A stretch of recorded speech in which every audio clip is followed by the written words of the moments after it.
actual gobierno federal se ha caracterizado por los grandes escándalos de corrupción que han alcanzado a funcionarios de primer nivel, lo que ha causado la indignación y protesta de los ciudadanos para exigir el esclarecimiento de los hechos.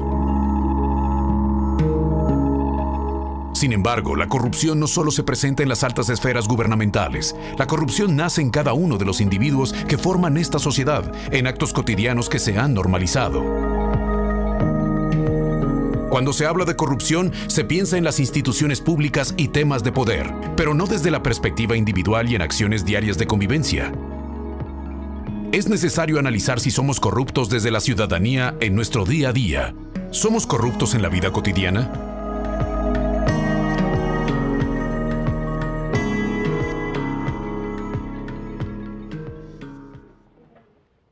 ¿Qué tal? ¿Cómo está? Qué gusto saludarle. Bienvenidos a Visión Académica, este programa del Sindicato de Trabajadores Académicos de la Universidad de Guadalajara. Y como lo escuchó en la cápsula y como lo vio, hoy vamos a hablar de la corrupción. No del sistema, sino del fenómeno. Y para hablar de ese tema, el día de hoy nos acompaña el doctor Jorge Enrique Rocha, académico del ITESO. Doctor, muchísimas gracias por estar aquí en Visión Académica. Y el doctor Rogelio Barba, quien es jefe de departamento de la División de Estudios Jurídicos de la Universidad de Guadalajara. Doctor. Muchas gracias por la invitación, estimado. Al contrario, gracias. Gracias por venir, doctores. Bueno, mucho se ha platicado ya tenemos años, ¿no? Discutiendo el tema de la corrupción. Digo, muchos pensarían que viene en el ADN del mexicano, que podemos ser diferentes a otros países, que es algo muy arraigado y que es difícil de exterminar.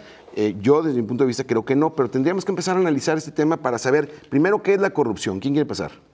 Pues mira, yo lo que podría decir es que la corrupción en México sí ha sido parte de la cultura política. Obviamente no es parte del ADN de los mexicanos, o sea, estas visiones que naturalizan la corrupción y dicen por ser mexicano, entonces por lo tanto somos corruptos, me parece que son completamente equivocadas, porque hay muchos mexicanos que no son corruptos, hay mucha gente que vive, digamos, y respeta las leyes, ¿no? Pero sí tenemos también que decir que buena parte de la cultura política que se ha desarrollado en los últimos 100 años, yo diría, sí ha tenido un componente de corrupción, a veces más, a veces menos, pero que, digamos, sí desafortunadamente ha estado presente en buena parte de la vida pública del país. Y bueno, la corrupción fundamentalmente tiene que ver con esta lógica de no respetar las reglas en función de la ganancia propia, ¿no? Del bien propio en detrimento, obviamente, del bien público. Yo creo que esa es como, digamos, una acepción de corrupción bastante simple, que tiene que ver con eso, ¿no? Con violar la regla, pasar sobre ella, no respetarla para tener una ganancia personal. En ese sentido, pues sí, en estas definiciones sí podríamos decir que entra desde la corrupción más alta, de las más altas esferas gubernamentales, hasta lo que puede suceder en la vida cotidiana. Bueno, para mí la corrupción viene a ser un proceso no cumplido de civilidad, un proceso que no permite la concreción de la democracia. El concepto de democracia se encuentra establecido en el artículo 3º, fracción 2ª, inciso A de nuestra Constitución, y no solamente como una forma de gobierno de ser votado o votar, sino de una aspiración en el cual se tiende a un mejoramiento sustancial en todos los aspectos. Y obviamente lo que afecta este tema de la corrupción es el prestigio de la administración pública y el buen funcionamiento de la misma. Entonces la corrupción pues debe ser atacada desde una perspectiva pues integral. Pero eso que dices, doctor, ¿eso quiere decir que la corrupción nada más existe en las esferas de gobierno? Bueno, lo que pasa es que la corrupción es un concepto jurídico y nos tenemos que apegar a ello. El Código Penal establece el concepto de cohecho, por ejemplo, donde se criminaliza al funcionario que pide la dádiva como el ciudadano que la da. Entonces allí es una corrupción activa y pasiva en el cual entran dos entes, el público y de manera individual, o sea, la persona física. Y también la persona moral, ¿no? Que también se está trabajando sobre la responsabilidad de los responsables jurídicos en materia penal. Entonces ya entran 3 figuras, ¿no? El ente público, la persona física y la persona moral. Pero, por ejemplo, en un hospital privado, en el que hay una persona que está en fila para poder tener una atención y llega alguien con más recursos, con más dinero, con mejores condiciones y brinca ese espacio que ya tenía una persona, aún en lo privado no es considerado como corrupción y en lo público sí. No, mira, para mí sí, digamos, es corrupción. Ahora, obviamente el efecto que tiene que alguien se meta a una fila a que se robe 6,700 millones de pesos como en la estafa maestra, pues sí, el efecto es diametralmente distinto. Pero ahí estamos hablando de esta cultura, o de estas, más que cultura, de esta práctica donde rompemos la regla para sacar ventaja propia, ¿no? Y ahí, bueno, hay una serie, digamos, de propuestas que tienen que ver con educación para la paz, educación para los derechos humanos, que tratan desde esta parte más cotidiana de combatir la corrupción. Ahora, pero yo coincido con el doctor Barba que la corrupción que en México, para mí me parece que es la que tenemos que atacar, es la referida al tema público, que obviamente tiene esta contraparte de los entes privados, que si no hubiera esta mutua relación, pues no existiría la corrupción, ¿no? Bueno, ahí en eso de brincarse el número para ser atendido de manera más rápida por parte del funcionario de los hospitales o de un banco, pues atenta gravemente al ejercicio de la democracia. Entonces, la democracia precisa, pues, de la participación de todos y de cumplir con las normas establecidas o el buen funcionamiento de una sociedad.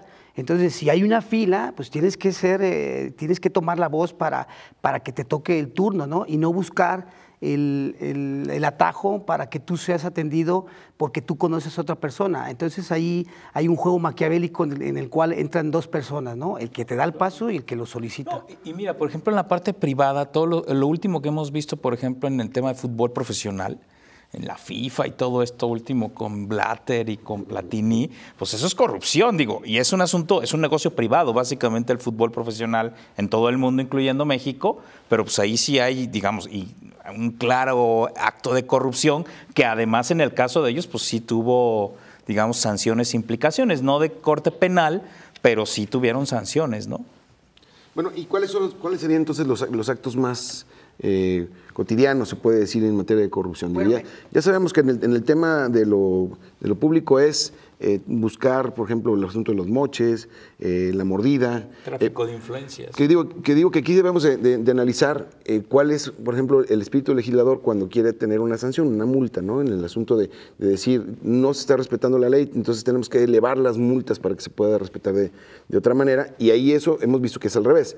Si hay una persona de escasos recursos que cae en una falta, en una infracción, automáticamente busca la forma de pagar menos porque sus condiciones económicas no lo permiten. Y eso no es ninguna justificación, pero no es también una responsabilidad de buscar que sea equitativo el asunto de la sanción. Yo he visto la reforma y las medidas penales son cretinas, porque, por ejemplo, establecen hasta 2 años la pena de prisión, pero las penas deben ser, o las sanciones deben ser infalibles.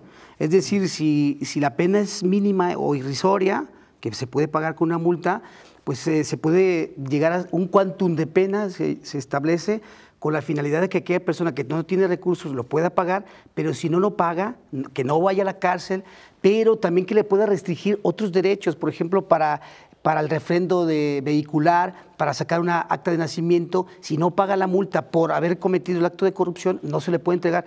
Eso ha pasado, son candados que hay en otros países y que hace que las sanciones sean infalibles.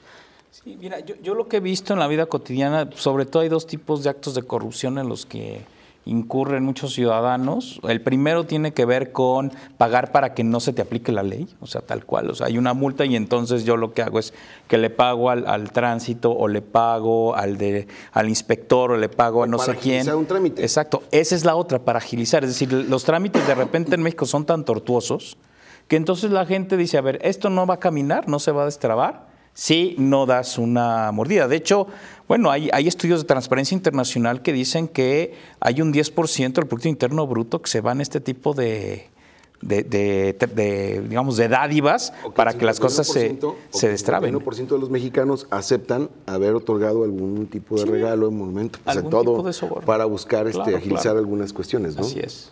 Sí, esa es la parte, digamos, que digamos, es como esta corrupción micro o esta corrupción hormiga, donde todo mundo, digamos, no, bueno, todo mundo, pero mucha gente participa en estos, vamos a decirlo así, actos de microcorrupción. ¿Pero Ahora, por qué? La pregunta sería, ¿por qué los ciudadanos caen en actos de corrupción? Pues yo creo que por falta de cultura y porque de educación. Y la cultura también se recibe en las aulas, entonces yo creo que ahí se debe de respetar desde cuando uno está estudiando la calificación que se le otorga. Bueno, pues uno tiene que pelear por ser mejor. Entonces, cuando uno falta o busca algún pretexto para faltar y entran los padres allí, buscar un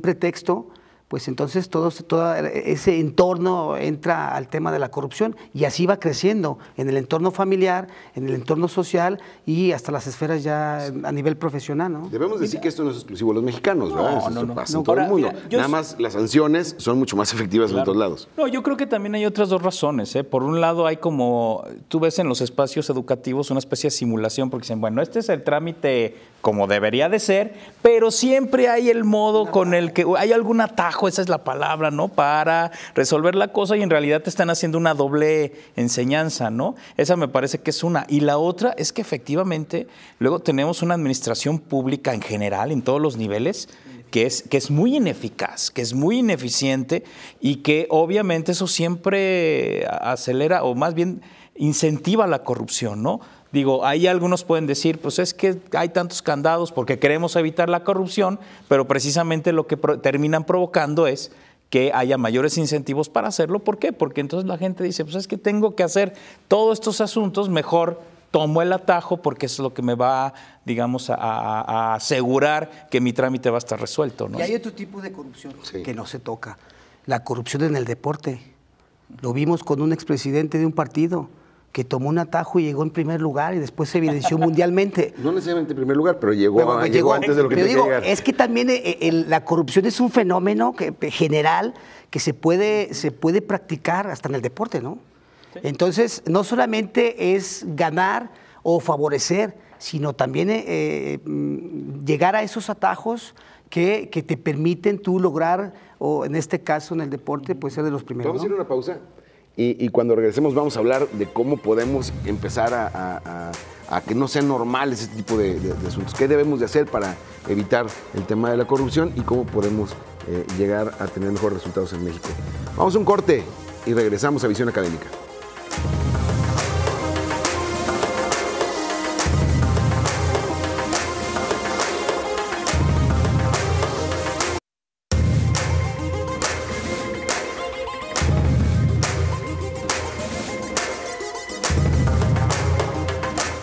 Regresamos a Visión Académica, este programa del Sindicato de Trabajadores Académicos de la Universidad de Guadalajara.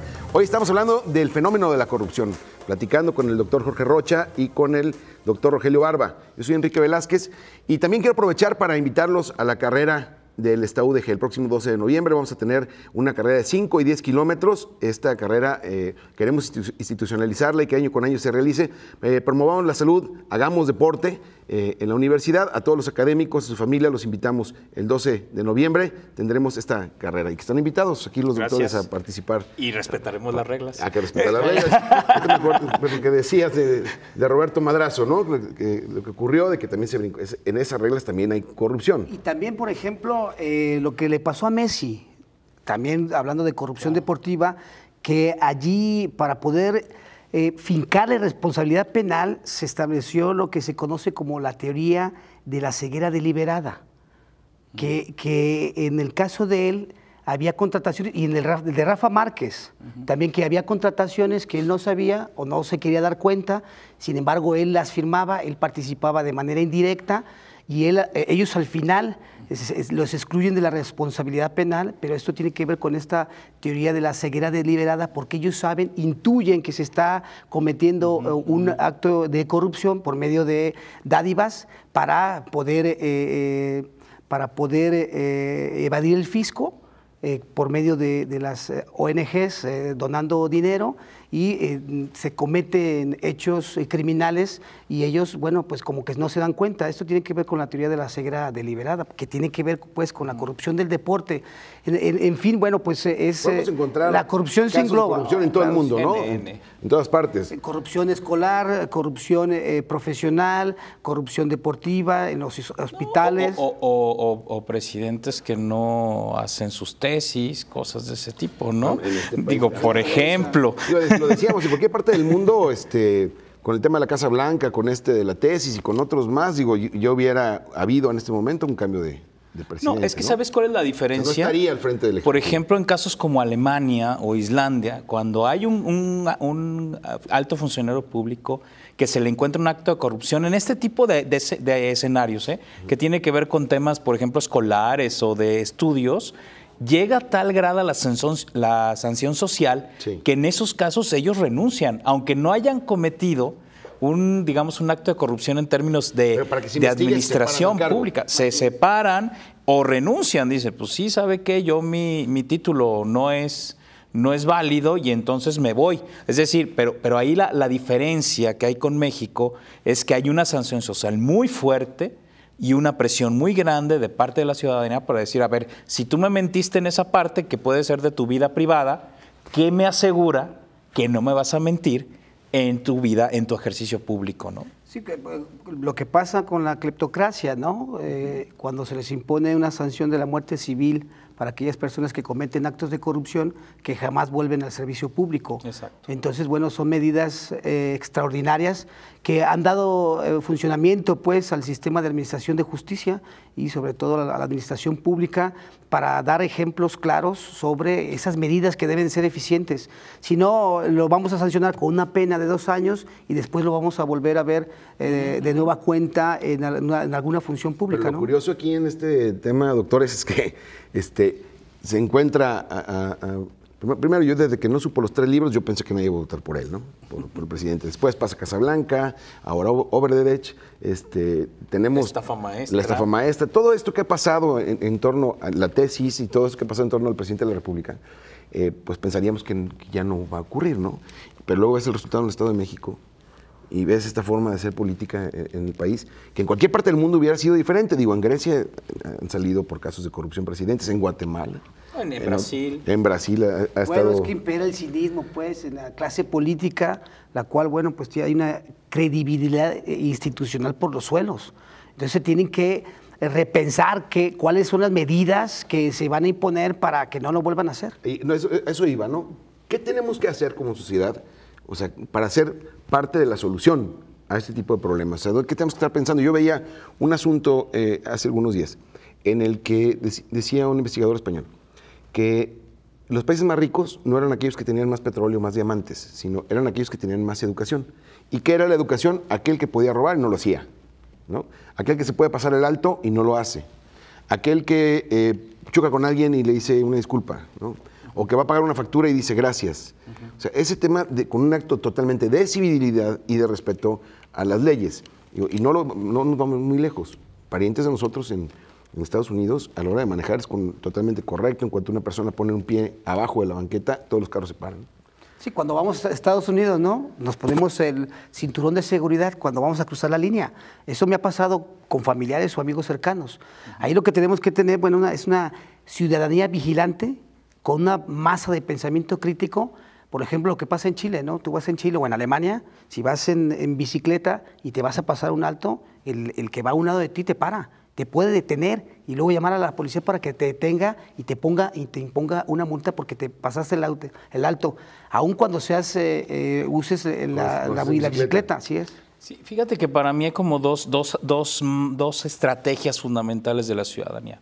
Por un lado está esta parte de sí exigir que el sistema de justicia realmente combata la impunidad, porque obviamente esto sigue pasando porque no se castiga a los que hacen actos de corrupción, ¿no? En el caso de México en ese sentido es dramático, y seguir exigiendo eso, que al que la haga la pague en términos más institucionales. Esa creo que es una parte, digamos, de la estrategia, pero la otra tiene que ver con, ahí sí, la educación, una educación basada en derechos, donde a la gente se le enseña a respetar o se nos enseña a respetar los derechos de todas y de todos. Esa me parece que es una parte que está en manos de todos nosotros para decir, a ver, es que una sociedad de mejor convivencia es aquella donde todo el mundo respeta los derechos de todos. Y en contraparte, aquellos que incurran en actos de corrupción de cualquier nivel, pues que tengan una sanción social. Es decir, en México nos hacemos de la vista gorda sistemáticamente con los vecinos, con los amigos que cometen actos de corrupción y nadie les dice nada. Desde tirar la basura en lugares que no se puede. Tirar el agua, sí, cortar los árboles que no deben. Abandonar a los perros. Abandonar a los perros. Es decir, todos esos actos de corrupción, de esta microcorrupción, pero donde no hay sanción social. Y es más, desafortunadamente en algunos espacios hasta alabamos como un acto de inteligencia si fuera un acto y de valentía y de rebeldía hacer corrupción, ¿no? Eso lo tenemos que diseñar, exactamente. Hay un tema, yo les pregunto, yo desde mi concepto, lo más importante en un asunto de estos es que tenemos que fortalecer el Estado. ¿Y a qué me refiero con fortalecer el Estado? Es preservar las instituciones, fortalecerlas, mejorarlas, estas instituciones, y no lo vamos a hacer gritando nada más, sino actuando. Por ejemplo, en este país no habría políticos que compraran el voto si no hubiera quien estuviera dispuesto a recibir una cantidad por su voto. Desde ahí deberíamos empezar, ¿no?